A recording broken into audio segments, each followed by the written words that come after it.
안녕하십니까. 여기는 야밤입니다. 한 낮에, 여기는 그 남양주 그 다산 정약용 선생 그 유적지 그 박물관 근처인데요. 낮에 여기서 한 3시간 동안 자전거를 타면서 북한강 그 대성리까지 좀 다녀왔습니다.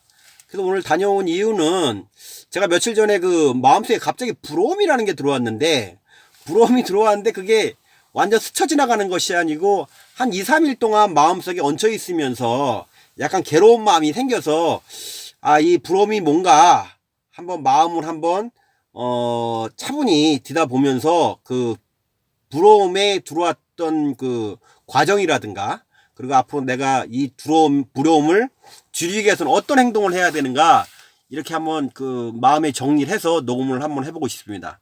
일단 부러움이라는 것은 자기가 어떤 상대방이 자기가 하지 못하는 거, 되지 못하는 거, 갖지 못하는 거, 뭐 이런 부분들에서 순간적으로 비교하는 마음이 생기면서 부럽다는 마음이 생기는 거거든요. 여기 종류에는 굉장히 많겠죠. 뭐 집 문제도 있고, 차 문제도 있고, 뭐 여행, 미모, 신체, 공부, 성적, 취직, 오만 문제에서 나는 하지 못한 것을 상대방이 하고 있는 모습을 보게 되면 순간적으로 비교 마음이 든다, 이렇게 되는 거죠.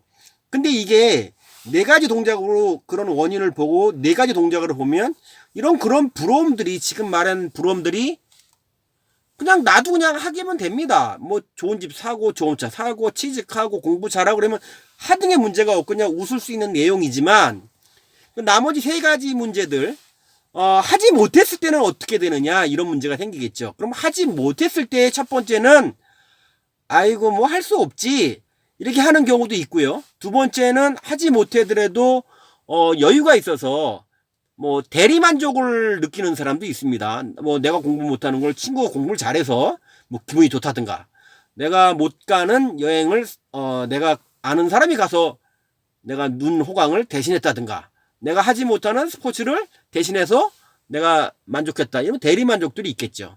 그리고 세 번째는 부럽긴 한데 그렇게 깊이 가지 않습니다. 단순하게 너무 부럽다 그리고 뭐 한 몇 시간 부럽네 하다가 끝나는 경우가 있고, 저같이 한 이틀 정도에 갔다는 것은 나름대로 부러움이 오래 갔다는 거죠. 그 부러움이 오래 감으로써 생기는 문제들이 좀 있어서 제가 자전거를 타면서 내 속을 한번 들여다보고 싶다. 내가 도대체 왜 이러는지 모르겠다. 별로 이렇게 부러운 대상이 없었는데 왜 그때는 내가 부러워서 2, 3일 동안 기분이 나빴을까? 이런 마음을 한번 들여다봤습니다. 일단 이 부러움이라는 게 들어오게 되면은 자기가 하지 못하는 거니까 아무 이유도 없이 그 상대방에 대한 질투심이 발생되더라고요. 그러니까 질투심이 발생이 되면서 질투가 좀 있으면서 좀 다음 동계가 미움이라는 동작이 있어요. 아무 그 사람들은 잘못한 거 없는데 그 상대방을 미워하는 마음이 생기더라는 거죠. 참 이게 미워하는 그 다음 동작은 사실 원래 그 마음을 그 괴롭히는 행동으로 연결되거든요. 이런 제가 경험을 했고, 이 부러움은 바로 그 부러움과 연결되는 것이 그 비교죠, 비교. 순간적으로 부러움 속에 그 비교라는 심리가 들어가게 되는 거죠. 아시다시피 이 비교라는 것이 자기보다는 우월한 사람과의 비교를 했을 경우에 비교하는 마음이 들어오는 순간부터 일단 바로 비참하게 되는 현상들이 비교하는 심리가 아니겠습니까? 그래서 이게 이런 2가지 이유로 이 부러운 마음이 괴로움으로 연결되는구나, 이렇게 생각했습니다. 그래서 지금 말씀드린 질투와 미움이 생기고 비교 심리가 생기면서 그 다음 동작은 뭐냐면, 내가 갖지 못한 거, 나는 충분히 많이 가졌지만 갖지 못한 것만 생각하면서 자괴감이 된다는 거죠. 그리고 내가 갖고 있는 어떤 현실과 처지에 대해서 불평을 하게 된다는 거죠. 제가 불평할 이유가 전혀 없었는데도 불구하고 그때 괴로움의 그 상태에서는 부럽다는 생각, 뭐 자괴감 정도는 아니고 끌끌끌 한 이 정도의 마음이 들었던 것 같아요. 그리고 조금 느낌이 대단한 거 아닌데 조금 나는 왜 이러지, 이런 그 약간 하찮은감 같은 것도 좀 있었던 것 같아요. 어쨌든 간에 이런 마음은 결과적으로 한 이틀 동안 우울한 감정을 저를 만들더라고요. 우울한 감정은 일단 생기게 되면 잠을 시원하게 잘 못 잤던 것 같아요. 숙면을 취하지 못한 것 같고, 약간 밥맛도 떨어졌던 것 같고. 그 밥맛이 떨어졌는데 그게 약간 그 잘못 먹었는데 그 채기가 있고 약간 위장병으로 병원을 다녀왔습니다. 그리고 그러다 보니까 몸이 무너지니까 의욕이 상실되고 의욕 상실되니까 즐거움이 상실되더라. 요런 과정들이 있으면서 제가 참 한 이틀 동안 이 별것도 아닌 부러움 속에 이런 그 깨달음이 있었습니다. 그래서 이 깨달음 속에 요즘 하고 있는 공부가 뭐냐, 이런 나의 마음을 괴롭히는 요인들이 이런 게 있다면 내가 그런 걸 밝히고 들어가겠다. 내 마음에 왜 그게 들어왔는지, 그것은 어떤 과정을 통해서 나한테 몸에서 어떤 반응을 일으키는지, 그리고 어떤 심리가 생기는지, 그리고 내가 이것을 줄이거나 없앨 수 있는 방법은 없는지 요즘에 하고 있는 일이 그 일입니다. 그래서 지금 걔가 원인과 했던 과정들을 좀 봤고, 그럼 나는 이거에 다음에 이런 부러움이 들어왔을 때 내가 할 수 있는 동작은 무엇이냐 라고 생각했던 거죠. 근데 이게 아무리 생각해도 이 부러움이라는 것은 일상상에 있는 거 아닙니까? 여러 가지들이 많습니다. 뭐 TV를 봐도 볼 수 있는 거고, 지나가는 사람 볼 수 있고, 아는 사람을 볼 수도 있는 거기 때문에 수시로 발생되기 때문에 이것은 완전히 제거할 수는 없다.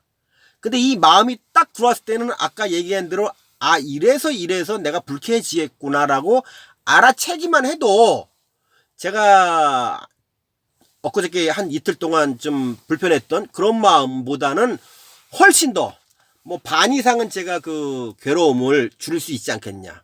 많이 부러워도 뭐 반나절 정도만 부러워하고, 아니면 그건 뭐 내일이 아니다 이렇게 생각한다면은 굉장히 좋다, 이런 생각이 들었습니다.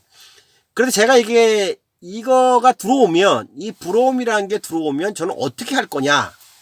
일단은 억지로 하겠습니다. 억지로 하는 게 뭐냐, 사실은 뭐 그런 것도 해결할 수 있는 방법이 없지 않습니까?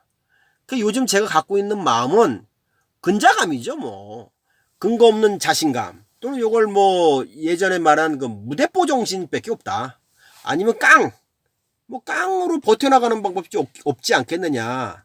뭐 당장 내가 해갖고 남의 부러운 것들 다 할 수 없는 일이기 때문에, 이럴 때 그냥 일부러 나는 뭐 이 정도 능력이지만 난 괜찮다. 이 정도면 괜찮고, 뭐 내가 그걸 좀 못했다 그래서 내가 뭐 맘상할 일도 아니고 내일 모레 죽는 것도 아니고, 이렇게 난 괜찮다, 이렇게 스스로 만족하는 방법이 첫 번째고요. 두 번째는, 이거는 뭐 스스로 뭐 망상인지도 있지만 제가 살기 위해서 할 수 있는 방법입니다. 내가 부러워하는 당사자가 그런 모습을 했을 때 내가 못 쫓아가면, 저 사람은 저런 거 할 수 있지만 저 사람이 나름대로 어려움이 있을 거다. 그리고 내가 갖고 있는 것을 저 사람이 못 갖고 있을 수 있다. 그래서 너랑 나랑 뭐 반팅반팅이고, 나도 있는 거 있고 너도 있는 거 있으니까 너가 부럽듯이 네가 나로 부드러울 수 있다. 이런 식으로 방향을, 내 방향에서 저쪽만 보는 방향 말고 저쪽에서 이쪽으로도 바라볼 수 있는 방향을 보면 나름대로 제가 위안이 되지 않겠느냐. 예를 들어서 뭐 그분이 뭐 해외여행을 가면 난 국내 여행을 가면 되고, 국내 여행 가지 못하면 그냥 난 바빠서 안 간다고 하면 되는 것이고, 뭐 돈이 그 사람이 많다고 하면 나는 돈은 조금밖에 없지만 건강은 좋다. 뭐 아니면 돈은 많지만 나는 뭐 말은 잘한다. 나는 인간관계는 좋다. 아니면 나는 뭐 마음이 편하다든가, 이렇게 억지로라도 이렇게 만들어 가는 거죠. 그런 것이 제가 살아갈 수 있는 방법이 아닌가, 이런 생각을 하고, 마지막으로 생각하는 것은, 저는 이 방법이 제일 좋은 방법 같아요. 이게 나이가 한두 살 먹어가면서 이 방법이 가장 효과적이지 방법이 아닌가 생각하는 것이, 일단은 텔레비에 있는 어떤 TV라든가 내가 관계도 없는 사람이 문제가 있을 때는 그냥 웬만하면 안 보는 게 좋습니다. 뭐 요즘 텔레비 틀면 뭐 먹방에 뭐 여행방에 뭐 그런 거 온천지에 그런 거 있지만, 그런 걸 대리만족을 느낄 수 있는 정도의 어떤 그 기질을 타고났지 않았다면 그런 그 텔레비나 이런 것을 보지 않는 게 보지 않는 게 좋지 않겠느냐. 보면 뭐 하겠습니까? 보면 뭐 머리만 복잡해지고 순간적으로 그 잠깐이라도 부러운 마음이 들어와서 또 질투심 생기고 뭐 이런 거보다는 낫지 않겠느냐. 근데 이제 문제는 주변에 있는 사람들이 내가 부러운 행동을 했을 때도 마찬가지로 그냥 이런 식으로 비슷하게 무시해야 되는 거 아니냐. 예를 들어서 뭐 인스타그램이라든가 카카오톡이라든가 여러 가지 그림 뭐 해외여행 뜨더라도 그냥 아니 뭐 그 사람 일이라고 생각하고 관대하게 봐주면서 관대하게 사실 못 봐주니까 이게 부러움이 생기는 거거든요. 그럴 거면 차라리 그런 것도 뭐 보지 않는 게 좋지 않겠느냐. 그리고 그 사람들 뭐 굳이 만나서 그런 얘기 들을 필요도 없고 그런 것이 보지 않고 듣지 않고 생각하지 않는 것이 제일 좋지 않겠나 싶어요. 그래서 이 인간이니까 부러움이 생기면 일단 뭐 부러운 거 아니겠습니까? 뭐 부러움은 지는 거다 그런 거를 떠나서 부러움은 아까 일련의 과정을 통해서 자기 마음이 괴롭다는 거죠. 괴로울 필요가 없습니다. 지금 뭐 즐거운 일도 별로 없는데 스스로 그렇게 만들어서 괴로워할 이유도 없고 하기 때문에 일단은 들어온 것을 어떻게 관리하는 게 중요한 게 아니고 어떤 미움이라든가 괴로움이라든가 부러움이라든가 뭐 비교심리라든가 이런 것들이 일단 안 들어오는 게 훨씬 더 좋은 방법 같거든요. 그래서 들어와서 내가 이걸 어떻게 관리하는 것보다는 가급적으로 이 문제들 나를 괴롭히는 원인들이 들어오지 않는 것이 훨씬 좋은 방법이지 않겠냐 이런 생각을 하고 마지막으로 정리하면 인간은 다 가질 수 없습니다.